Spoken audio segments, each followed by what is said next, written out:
Ceci est un livre audio autogénéré par Google. Psychanalyse et civilisation. Série Trouvailles et retrouvailles. Dirigé par Jacques Chazot. Renouer avec les grandes œuvres, les grands thèmes, les grands moments, les grands débats de la psychopathologie, de la psychologie, de la psychanalyse. Telle est la finalité de cette série qui entend maintenir l'exigence de préserver, dans ces provinces de la culture et des sciences humaines, la trace des origines. Mais place sera également donnée à des essais montrant, dans leur perspective historique, l'impact d'ouverture et le potentiel de développement des grandes doctrines qui, pour faire date, continuent de nous faire signe et nous donnent la ressource nécessaire pour affronter les problèmes présents et à venir. Dernière parution. J. Gilibert, Dialogue avec les schizophrénies, 2011. Marseille, Accardon, Troubles mentaux et interprétations informatiques, 2010. W. D. Whitney, La vie du langage, 2010. NVASCHIDE, Le sommeil et les rêves, 2010. Et Boutroux, William James, 2010. Monsieur de Fleury, Les fous, les pauvres fous et la sagesse qu'ils enseignent, 2010. HMAUDSLEY, Le crime et la folie, 2009. P. Marcel, Esprit. Essai sur l'unité paradoxale des flux énergétiques de la dynamique psychique, 2009.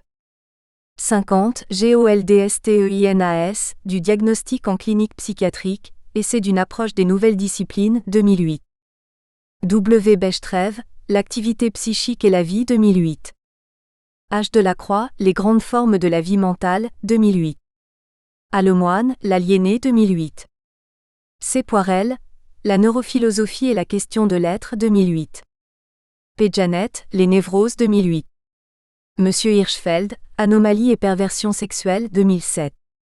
C. Daviron, L. Les femmes dans l'œuvre de Jean Genet, 2007. Étude. Sur la folie hystérique. Ou de l'hystérie.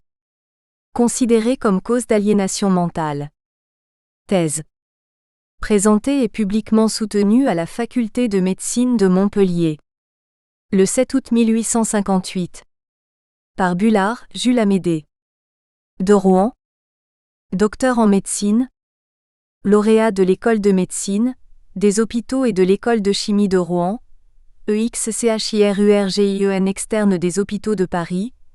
Chirurgien interne à l'asile public des aliénés de Saint-Yon, Seine-Inférieure, membre correspondant de la Société des sciences médicales de Montpellier. Nul de nous ne sait quand son heure arrivera, nul ne sait si l'idée qu'il porte ne périra pas avec lui. Dans cette incertitude, il n'est qu'un parti à choisir, c'est de nous hâter afin que lorsque le soir viendra, il trouve notre ouvrage terminé. Dr Bûcher, Introduction à la science de l'histoire. Montpellier. Jean Martel est né, imprimeur de la faculté de médecine. Bu de la CANABASSERIE2, près de la préfecture. 1858. À Monsieur. Le docteur Max. Parchap. Chevalier de la Légion d'honneur. Inspecteur général des asiles d'aliénés. Ancien médecin en chef de l'asile des aliénés de la Seine-Inférieure. Ancien professeur de physiologie à l'école de médecine et de pharmacie de Rouen. Membre correspondant des académies de médecine de France et de Belgique, etc., etc. Faible hommage de ma haute considération. À mon maître. Monsieur le docteur B. Morel. Médecin en chef à l'asile des aliénés de Saint-Yon. Seine-Inférieure. Ancien médecin en chef de l'asile des aliénés de Maréville, Meurthe. 2 fois lauréat de l'Institut, Académie des sciences. Membre de l'Académie impériale des belles-lettres, Arts et sciences. De Rouen, de la Société de médecine de la même ville. Membre correspondant de l'Académie royale de Savoie, de l'Académie royale de médecine de Turin, des sociétés de médecine de Nancy. De Metz, de Gand, de Lyon, etc., etc. Le titre dont je m'honorerai toujours le plus, sera celui de votre élève. J. Bullard. Avant-propos. Dès les temps les plus reculés de la médecine, on voit les observateurs signaler le grand nombre et la fréquence des maladies des femmes. Uterus sexantarum aerumnarum calamitaturn mulieribus causa, écrivait Démocrite. Et depuis, il suffit de jeter les yeux sur les écrits des hommes qui ont fait de la médecine le sujet de leurs études, pour se convaincre de la vérité de cette triste assertion. Il semblerait vraiment qu'il fût dans la destinée d'un sexe qui de sentiment en sentiment nous conduit du berceau à la tombe, de n'avoir en échange des douceurs qu'il verse sur notre courte existence que des souffrances perpétuelles. Parmi toutes ces maladies, une des plus importantes c'est sans contredit l'hystérie, cette affection nerveuse qui avait fixé l'attention de tous les médecins depuis Hippocrate jusqu'à nos jours, et qui pour quelques-uns même, le grand Sidéname entre autres, entrait comme complication dans presque toutes les maladies sous la forme des symptômes nerveux les plus variés. La fréquence de l'hystérie, la difficulté de son diagnostic et de son traitement, ses suites, la facilité avec laquelle elle se transforme en d'autres maladies, enfin, son influence sur une grande partie de l'espèce humaine, je dirais presque sur la société tout entière, justifie bien l'attention toute spéciale dont elle a été l'objet de la part de tous les médecins à toutes les époques, et les beaux travaux qu'elle a principalement suscités dans ces derniers temps à ne citer que ceux de M.M. Dubois d'Amiens, Landouzy et Brachet de Lyon. Placée comme interne dans un asile d'aliénés spécialement consacré aux femmes, l'importance de cette affection a dû justement appeler notre attention. Mais, en raison même du milieu où nous nous trouvions et du genre de malades soumises à notre observation, ce sont naturellement les transformations nombreuses de l'hystérie, et en particulier son changement en aliénation mentale, qui ont dû fixer nos regards, surtout depuis que la direction médicale de l'asile a été confiée aux soins éclairés et à la haute expérience de monsieur le docteur Morel, dont tous les travaux, la vie tout entière ont été consacrés à l'étude si difficile des maladies du système nerveux. Les attrayantes leçons, les sages conseils de ce savant maître, en nous montrant la haute portée de l'hystérie considérée dans ses rapports avec l'aliénation mentale, ont dirigé nos études en ce sens, et nous ont décidé à en faire le sujet de ce travail. Avouons-le cependant, nous avons été maintes fois sur le point de nous arrêter, effrayés par les difficultés d'une pareille entreprise en un sentier si peu battu encore un. Nous avons été encouragés à poursuivre jusqu'au bout notre travail par le souvenir des excellentes leçons que nous avions reçues, par l'espoir sinon de traiter à fond une semblable question, au moins d'éclairer d'un nouveau jour quelques-uns de ces points, et puis surtout par le bien vif désir de montrer à notre vénéré maître que nous avions fait tout notre possible pour mettre à profit ses sages avis. Puissent les efforts, le zèle et la bonne volonté que nous avons déployés dans ce travail, lui prouver notre bien vive et bien sincère reconnaissance pour la bienveillance et l'affection dont il nous a toujours honorés. Enfin, un dernier motif d'indulgence que nous invoquerons pour la hardiesse de notre entreprise, c'est notre bien ferme intention d'être utile au genre humain, et en particulier à sa plus charmante moitié. Si nous avons choisi pour sujet une maladie qui l'affecte si souvent, c'est avec l'ardent désir d'alléger autant qu'il est en nous, les peines et les souffrances de celles qui font nos délices et nos consolations, de celles qui ont les droits les plus beaux et les plus légitimes à notre amour et à notre reconnaissance, de celles enfin dont Thomas a dit avec juste raison. Sans elles, les deux extrémités de la vie seraient sans secours et le milieu sans plaisir. Qu'il nous soit permis avant d'entrer en matière, d'indiquer en quelques mots comment nous avons compris notre sujet, et le plan que nous suivrons dans son étude. Ce n'est qu'un simple exposé de ce que nous espérons démontrer dans le cours de ce travail.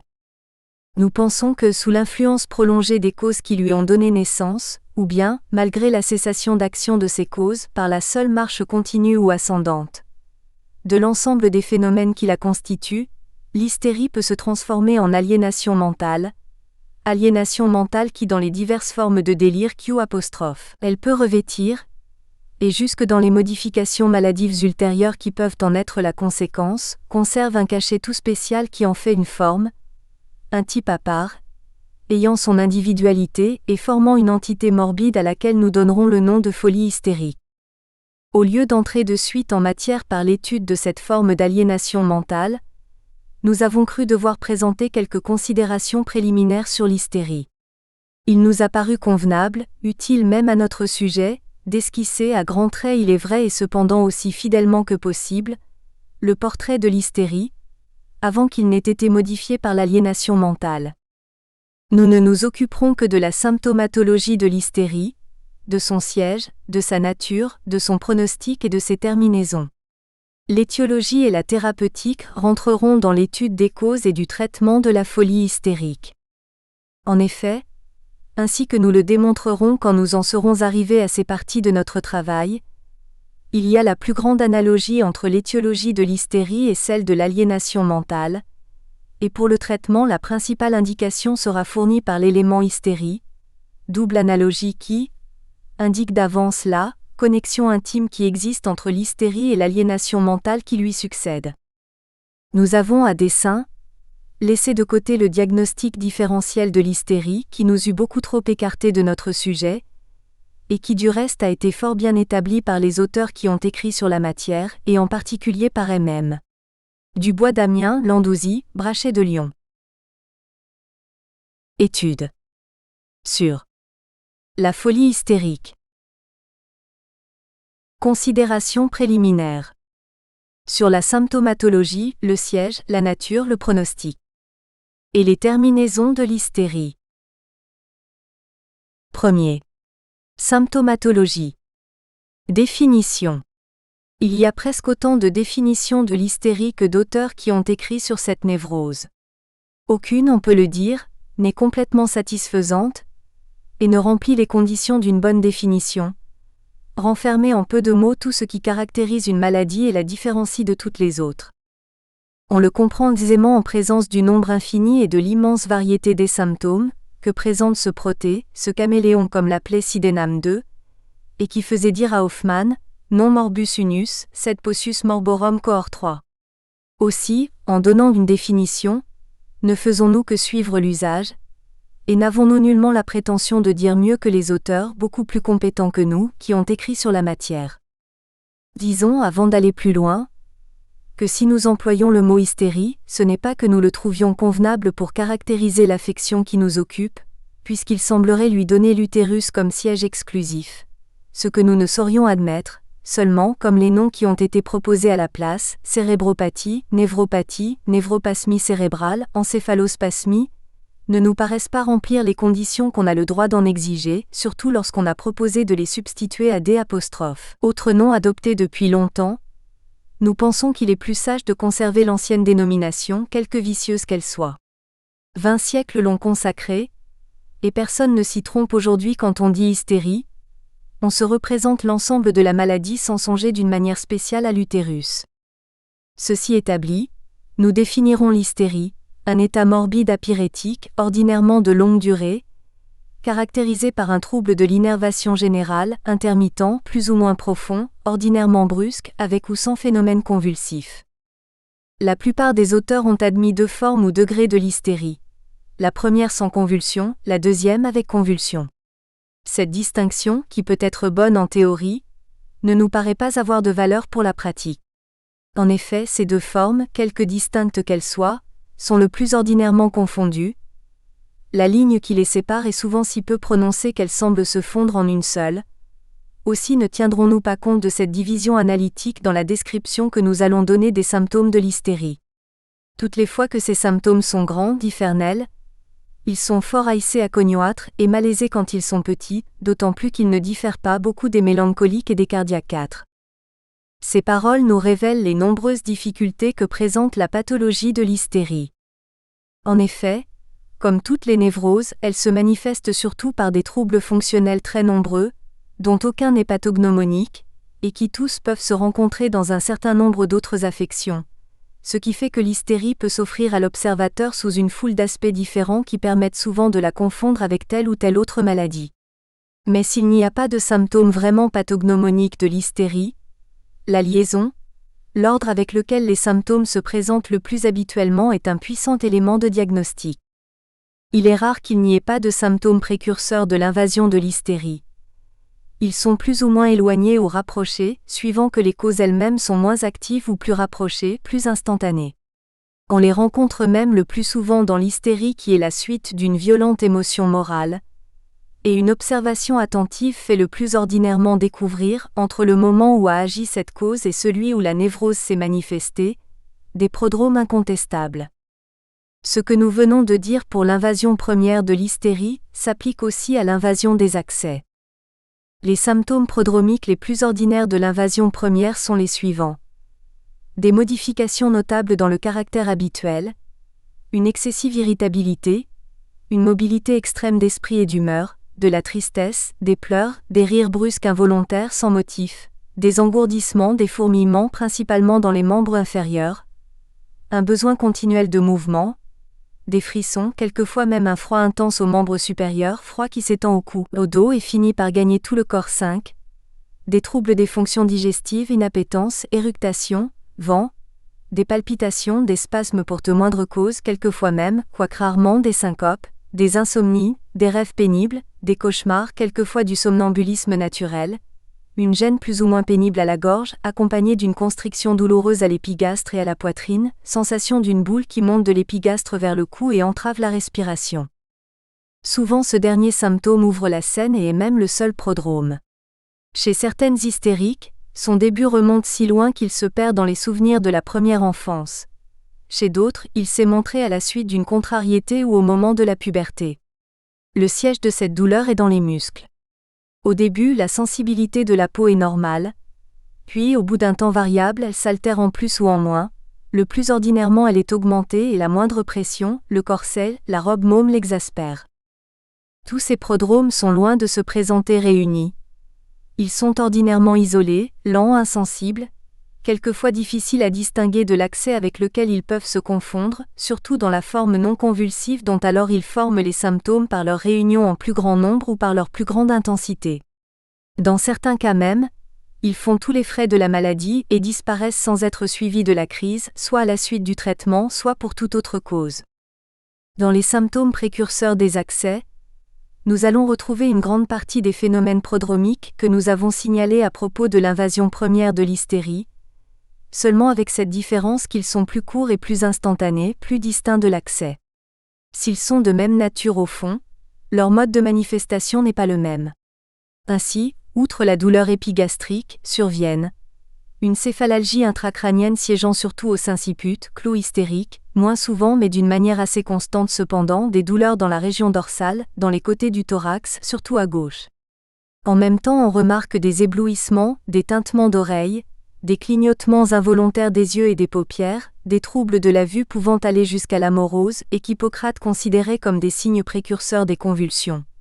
Visu obscuratio cum animi deliquio instantem, convulsions significantes 6, des bâillements, des soupirs, des propos sans suite, des rires et des larmes sans sujet de L', inappétence ou des appétits dépravés, du météorisme du ventre, des éructations nidoreuses, quelquefois d'une abondance extrême, des vomissements tels quelquefois que les malades ne peuvent rien garder dans leur estomac, souvent une constipation opiniâtre, des palpitations, des spasmes, des syncopes, des douleurs, des fourmillements dans les membres, accompagnés quelquefois de contractions spasmodiques. On observe aussi une constriction extrême de la gorge et de la poitrine, qui rend la respiration très pénible, et jette souvent les malades dans une anxiété et une angoisse qui leur font désirer la venue de l'accès pour ainsi dire. Cependant tous ces phénomènes peuvent se dissiper, et celui-ci ne pas avoir lieu. Mais le plus fréquemment ce n'est pas ainsi que les choses se passent. L'accès se produit après un temps plus ou moins éloigné de l'invasion des prodromes, souvent même il n'a pas attendu la réunion et l'intensité de tous ces phénomènes précurseurs pour éclater. Le plus ordinairement, tout à coup, à la suite de quelques vives émotions, au moins relativement en raison de l'impressionnabilité extrême des hystériques, ou à la suite des troubles menstruels ou sans cause appréciable, et pour ainsi dire par suite de l'augmentation graduelle de la maladie qui suit sa marche ascendante, on voit se développer les phénomènes suivants. De l'hypogastre, le plus souvent de l'épigastre part sous forme d'une impression sourde et obscure, un spasme plus ou moins violent, accompagné de fourmillements, de frémissements ou même de contractions appréciables quelquefois même au toucher avec une chaleur intense ou un froid glacial.